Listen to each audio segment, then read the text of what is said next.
नमस्कार, मैं आपके साथ प्रिया पांडे। भारत जैसे विशाल लोकतंत्र में आखिरकार चुनाव क्यों कराते हैं? क्या कभी आपने इस बारे में सोचा है?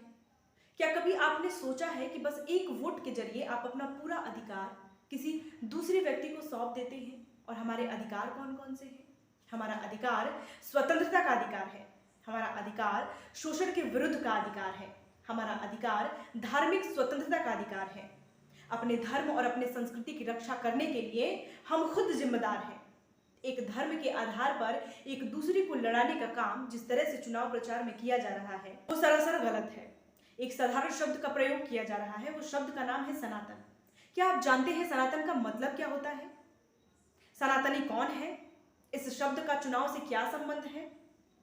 हिंदू धार्मिक ग्रंथों में सनातन शब्द का प्रयोग मूल्य निरंतर के संदर्भ में किया गया है और निरंतर आत्म अवलोकन से संभव है। बाद में हिंदू पुनरुत्थान आंदोलन के समय सनातन शब्द का प्रचलन जन सामान्य में आया। अब आप खुद सोचिए कि जिस शब्द का अर्थ ही निरंतरता के संदर्भ में है वह खत्म कैसे हो सकता है? क्योंकि वह तो निरंतर चलने वाली प्रक्रिया है, क्योंकि वह पीढ़ी दर पीढ़ी चलने वाली प्रक्रिया है। ऐसे में चुनाव के समय आप एक ऐसे शब्द का प्रयोग कर रहे हैं जिसका मजबूत लोकतंत्र के साथ कोई संबंध है ही नहीं। मैं उस मधुबनी के झंझारपुर की रैली के बारे में बात कर रही हूं जहां पर गृह मंत्री अमित शाह ने लालू नीतीश पर जमकर निशाना साधा और भर भर के खरी खोटी सुनाई। यह तो आम बात है, इसमें कोई नई बात नहीं है, क्योंकि चुनाव के समय सभी नेता एक दूसरे के दुश्मन हो जाते हैं, एक दूसरे पर तीखी टिप्पणी करना शुरू कर देते हैं, एक दूसरे की नाकामियों को गिनना शुरू कर देते हैं।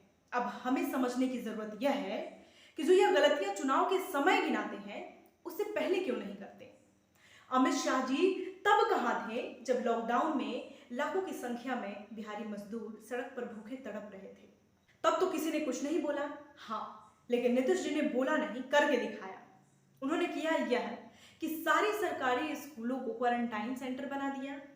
जहां एक व्यक्ति को रखना था वहां 1000 व्यक्ति को एक कमरे में ठूस दिया। क्वारंटाइन सेंटर में ना दवाई थी और ना ही मास्क। ऑक्सीजन सिलेंडर की तो हम बात ही नहीं कर सकते हैं। आए दिन लोग तड़प तड़प कर अपनी जान दे रहे थे और इधर नेताजी मंचों से बहसबाजी कर रहे हैं। ऐसे में हम एक स्वस्थ लोकतंत्र की क्या ही कल्पना कर सकते हैं?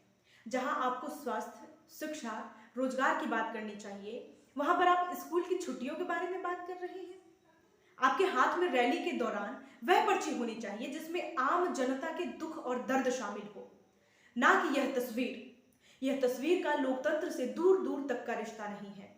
अब आप ही समझिए कि किस तरह से नेता और मंत्री लोगों को भ्रमित करके वोट बैंक बना रहे हैं। हमें उनके रणनीतियों को समझना होगा और ऐसे नेता मंत्री को वोट देना होगा जो जमीनी स्तर पर काम करे, हवा में नहीं। सतर्क रहिए और अपना मत सोच समझ कर दीजिएगा। नमस्कार।